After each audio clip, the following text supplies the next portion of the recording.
నిన్న కేపాల్సార్ కోసం మా తమ్ముడు ఎంత రంది పెట్టుకున్నాడో చూసిండ్రు కదా. నిన్నటి నుంచి అన్నమే తింటలేడు పోరడైతే. మరి ఈ రోజు కూడా ఏదైనా వార్త పట్టుకొచ్చిండో లేదో. ఓ పోరడా, ఏదైనా వార్త పట్టుకొచ్చినవా లేదా ఈ రోజైనా?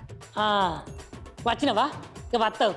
ఏడా పని లేదు, పాట లేదు, ఏం లేదు. కానీ మా తమ్ముడు వచ్చిండా, ఏదైనా ముచ్చట తెచ్చిండా, ఏదైనా వార్త తెచ్చిండా, ఆడ కూర్చొని మంచిగా సల్లటారా వెడిలైన్ చదువుదామా? ఇక ఈ ముచ్చట తప్ప ఏ ముచ్చట లేవు నీకు. గా మేకప్ కూడా ఏం లేకపోతే మా ఇంటికి మా తాత సున్నం గోడకేసుకొని మూతంతా గిట్లా రాసుకునే ముఖం దానకు నువ్వు నాకు వచ్చినవా పోయినవా అని మాట్లాడతారా? ఆడదానికి వచ్చిందనుకో చింతపరికి అందుకొని ఈ పాత చంపితే పెళ్లి కావాలి బిడ్డ ఏమనుకుంటారో. అక్కవని ఇన్ని రోజులు చూస్తాను కానీ ఒక మక్కనే ముచ్చట పక్కకు తీసి పెడితే నీకు ఈ పంత చింతపండు కావాలి మళ్ళా. అబ్బాబ్బా, ఏమైందిరా నీకు గట్ల తిరుగుతున్నావేంద్ర? నన్ను తిట్టాలా ఇంకేమన్నా అనాలా? నేను అక్కవని చూస్తాను కానీ లేకపోతే నీకు చదువు లేదు, ఓ శాస్త్రం లేదు, ఏం లేదు. స్క్రిప్ట్ ఇచ్చి చదువు మంచి ఎన్నిసార్లు చూసుకుంటా, చదవనే రాదు కానీ ఏమో ఇప్పుడు బాగా బాగా మాట్లాడతాను.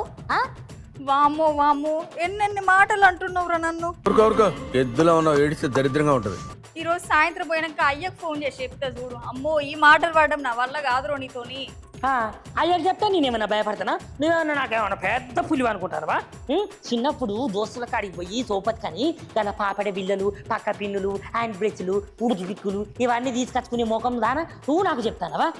వాళ్ళు ఇడిచి తొడుక్కున్న దండ మీద బట్టలన్నీ వేసుకొని వచ్చి నువ్వు ఇయ్యాలనేమో నేనేసుకున్నా అని చెప్పే ముఖం దానవు ఇలా నువ్వు మాట్లాడతానవా నాతోటి?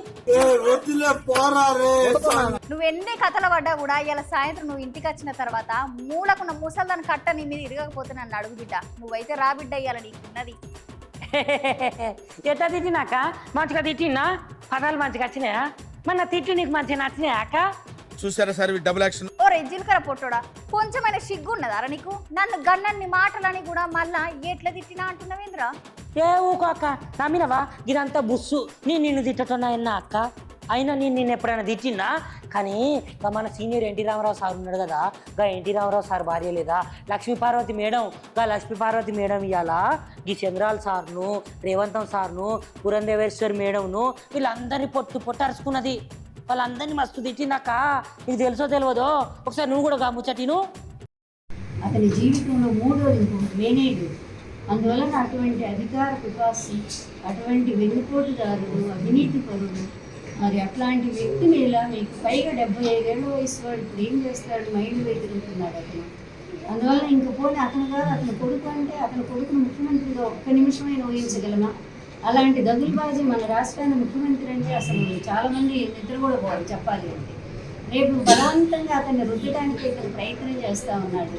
ఒక్క వాక్యం సరిగ్గా చదవలేడు, అలాగే ఏ క్లాసు పాస్ కాలేదు. నాకు బాగా తెలుసు అతని ఎడ్యుకేషన్ గురించి. 7వ క్లాసు కూడా తప్పినటువంటి వాడు. కానీ తండ్రి ఏం చేశాడంటే ప్రమోషన్ చేయించుకుంటూ స్టాన్ఫర్డ్ యూనివర్సిటీలో కూడా సర్టిఫికేట్ కొనిచ్చాడు.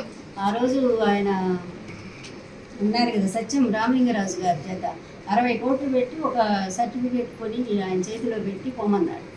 అందువల్ల ఇతను వరల్డ్ బ్యాంకులో ఉద్యోగానికి పెట్టాడు. అప్పుడే పెడితే కరెక్ట్గా వారం రోజులు చేయగానే బాబు నీ మేధస్సు తట్టుకోలేము, అందువల్ల హాయిగా మీరు ఇంటికి వెళ్ళిపోండి, ఎక్కువైపోయింది మాకు, అంత మేధావులు మాకు ఎవరు కనపట్టలేదు అని వారిని కరెక్ట్గా పంపించేశారు ఇంటికి.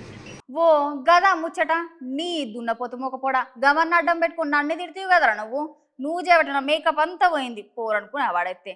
నీతో నాకు రోజు ఇది ఉండేదే కానీ ఇగో గివ్వుళ్ళు అయ్యాట ముచ్చట్లు. మళ్ళీ కొత్త ముచ్చట్లతో మళ్ళీ కలుద్దాం. అంతవరకు ఉంటాం. మళ్ళా చూస్తూనే ఉండండి 6 టీవీ.